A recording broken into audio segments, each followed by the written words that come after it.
besar itu. Nanti dia akan terbuang keluar tubuh. Makanya untuk kita manusia itu perlu makanan yang berserat tinggi. Beda kalau untuk ikan. Kalau ikan justru diberikan yang berserat rendah agar tidak banyak makanan yang terbuang melalui feses.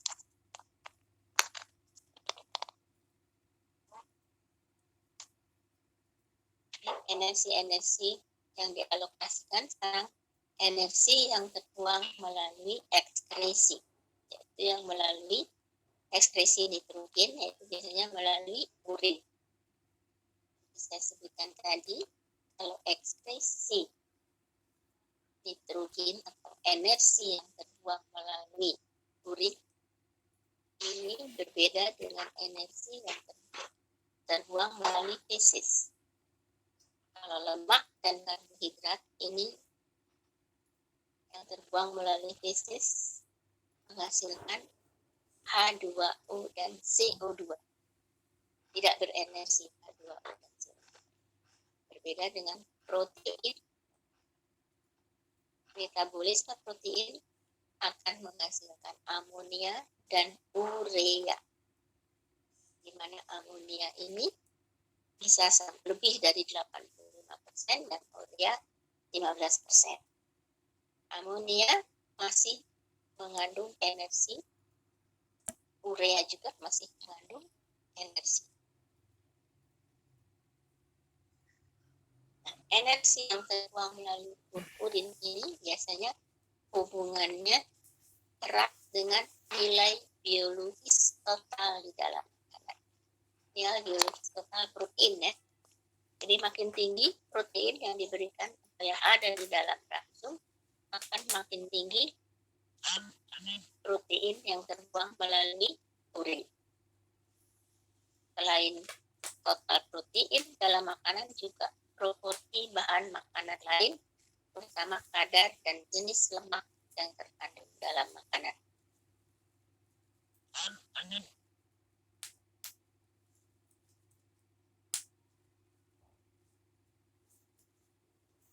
Energi yang digunakan untuk metabolisme juga ada rumusnya. Jadi nanti misalnya nanti ujian saya kasih soal untuk mencari energi maupun energi metabolisme, energi yang terbuang melalui urin atau energi yang terbuang melalui feses. Saya kira pasti bisa, karena yang penting asal hafal rumusnya tinggal dihitung. Energi metabolisme ini biasanya digunakan untuk proses metabolisme, di mana total energi metabolisme ini digunakan untuk metabolisme standar atau maintenance, jadi kebutuhan pokok, dan juga untuk aktivitas fisik.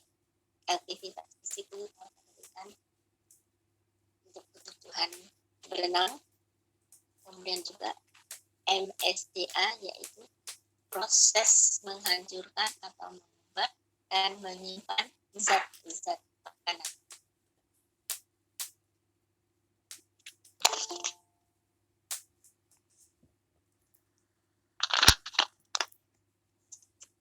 Energi yang digunakan karena kegiatan makan ini bisa meningkatkan. Jadi mungkin kita sering merasakan ya, akibat makan maka kita akan berkeringat. Ini karena adanya panas yang diakibatkan makan.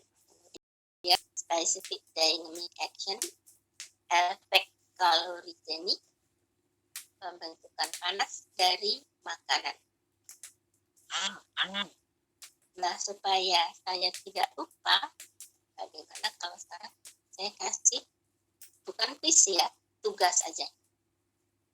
Coba dicari masing-masing energi yang digunakan untuk kegiatan makanan. Jadi 1, peningkatan panas akibat makan. 2, specific dynamic action, efek kalorigenik, dan pembentukan panas dari makanan. Sebagai tugas.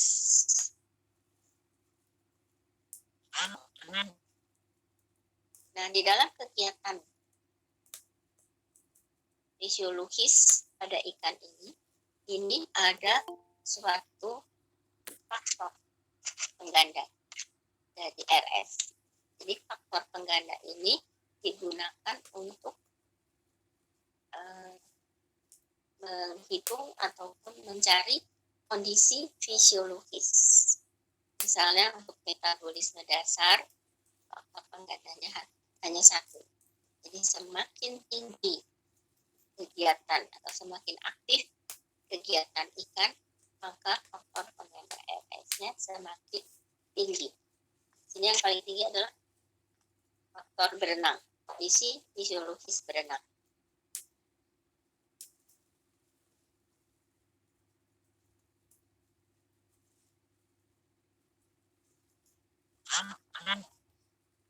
Energi untuk pertumbuhan.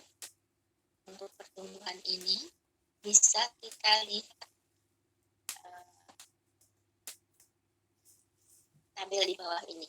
Di tabel di bawah ini adalah pengaruh suhu terhadap penggunaan energi yang dapat dicerna oleh ikan untuk pertumbuhan. Ya. Di sini bisa kita lihat semakin tinggi suhu air, energi yang diretensi pun akan semakin meningkat. Tetapi produksi panasnya, suhu airnya meningkat, produksi panas justru tidak meningkat, malah berkurang. Nah, yang dikonsumsi makin tinggi suhu air, yang dikonsumsinya akan semakin rendah juga. Kebutuhan panas makin tinggi suhu airnya, maka makin tinggi suhu air akan makin tinggi, maka maintenance-nya berat per kilogram berat tubuh per harinya juga akan semakin meningkat. Jadi di sini kita bisa tahu, oh kalau suhunya panas berarti konsumsi yang ransum yang kita berikan tidak perlu banyak-banyak, karena makanan yang dikonsumsinya juga akan sedikit.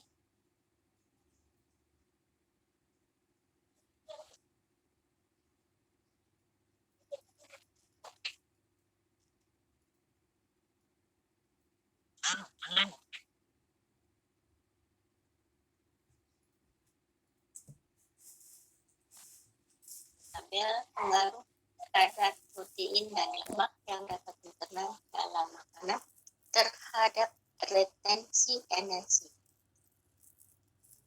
Tambah lagi tugasnya, retensi yang dapat retensi energi.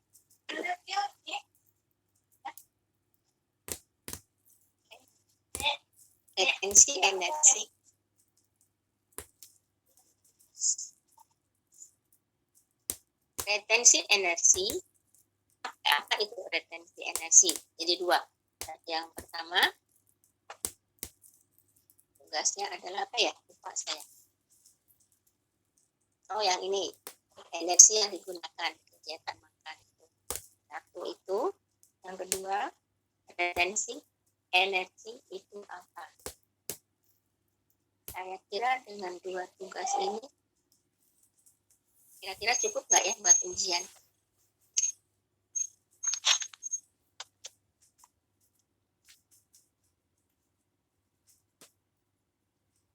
Jadi ini adalah pengaruh kadar protein dan lemak yang dapat dicerna dalam makanan terhadap retensi energi. Protein yang dapat dicernanya meningkat, lemak yang dapat dicernanya tidak berpengaruh. Sedangkan energi yang diretensi juga seimbang. Jadi protein yang dapat dicerna dan itunya seimbang.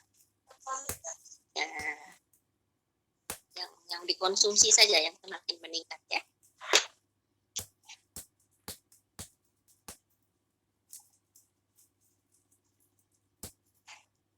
Nah, ini hanya untuk mengetahui pengukuran tingkat metabolisme dari makhluk hidup atau hewan. Ya. Di sini pengukur panas yang dihasilkan oleh organisme ini ada metode langsung dan ada juga metode tidak langsung. Umumnya digunakan untuk hewan tingkat tinggi dengan menggunakan kalorimeter. Sedangkan kalau metode yang tidak langsung ini umumnya digunakan pada hewan akuatik, misalkan itu biasanya menggunakan respirometer.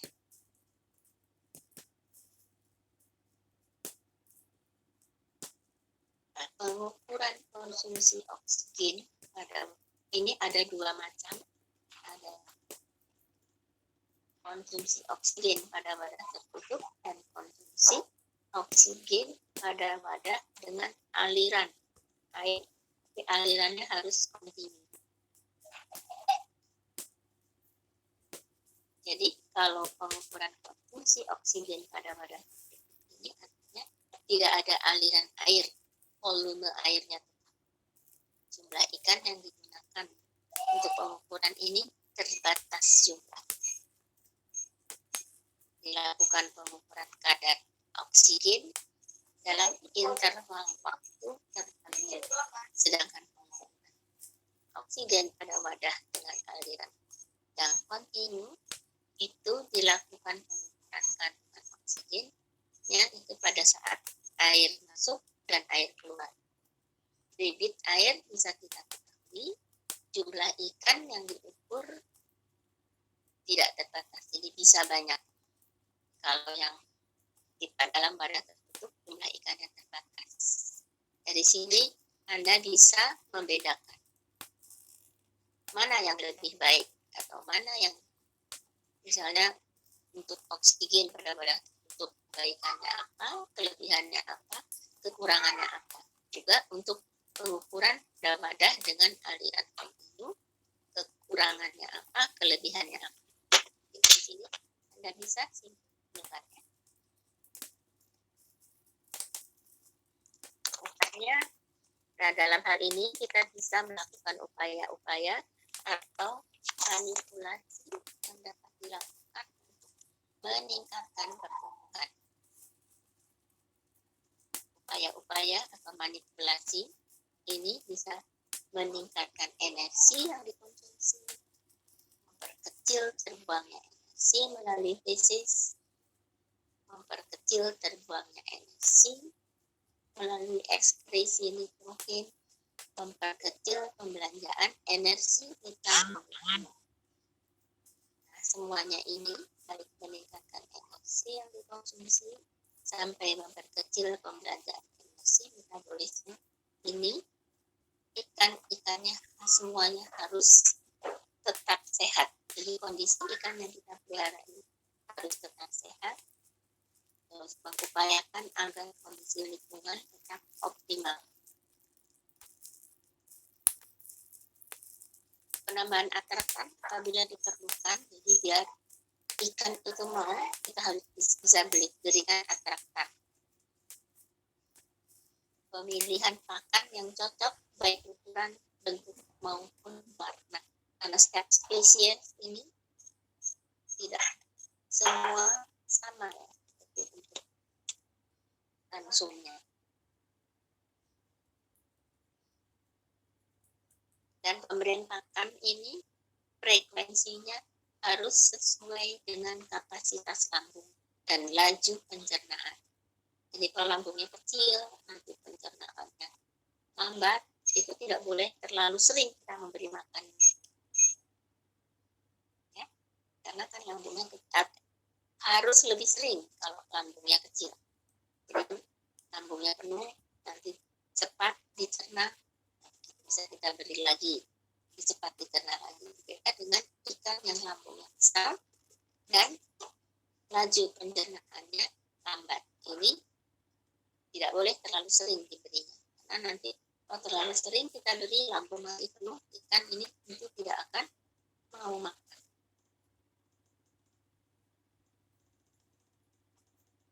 Untuk memperkecil terbangnya energi melewati fesis, selain ikan harus berada dalam keadaan sehat, komposisi ransum kimianya juga kandungan energinya harus disesuaikan dengan stadia hidup ikan dan kategori ikan.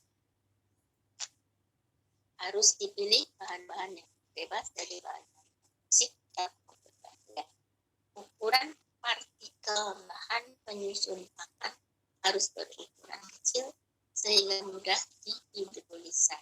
Jadi tidak akan banyak terbuang melalui fesis, mudah dihidrolisa. Juga kondisi lingkungan, terutama suhu dan oksigen, harus selalu kita perhatikan. Jadi harus mengupayakan optimasi kondisi lingkungan.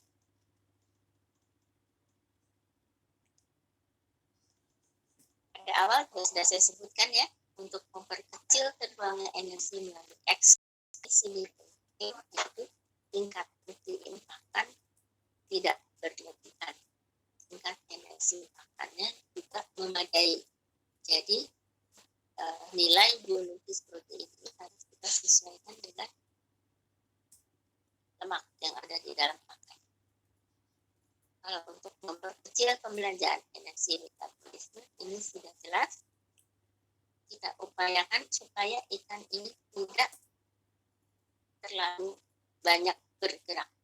Untuk agar ikan tidak terlalu banyak bergerak, kita upayakan pembelanjaan energinya ya, untuk menentang arus itu relatif kecil. Ini pengaturan arus air dan pembatasan ruang gerak ikan disertai dengan pemasukan oksigen dan pakan juga harus memadai.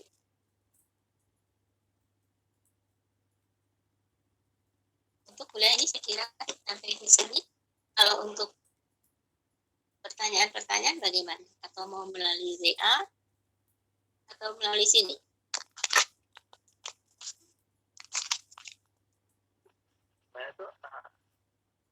Ya? Kok putus-putus suaranya? Iya, Bu. Iya, ya. Rudi. Iya, Bu. Ya, gimana? Ini anak-anaknya gimana? Kalian mau tanya di sini langsung atau lewat WA? Silahkan.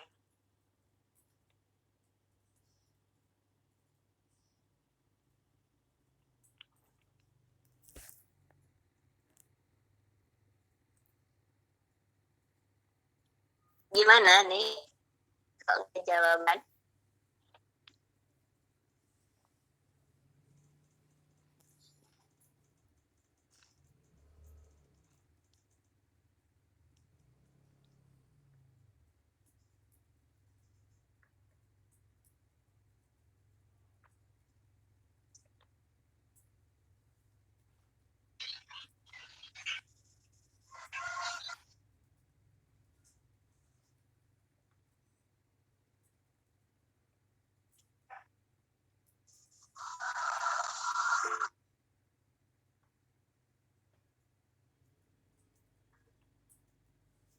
Berna, Ibu.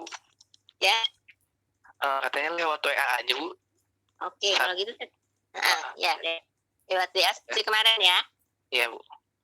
Tunggu sekarang apa sekarang aja ya, siapa yang mau tanya langsung. Siap, Bu. Ya, saya tutup itu. Jadi kita pindah ke WA ya untuk dorong ditutup aja. Terima kasih atas perhatiannya. Untuk menjawab kita lanjutkan di grup WhatsApp saja. Itu ya, yang Ya, Bu. jauhar itu ya, kayak itu grup ya. Ya, Bu.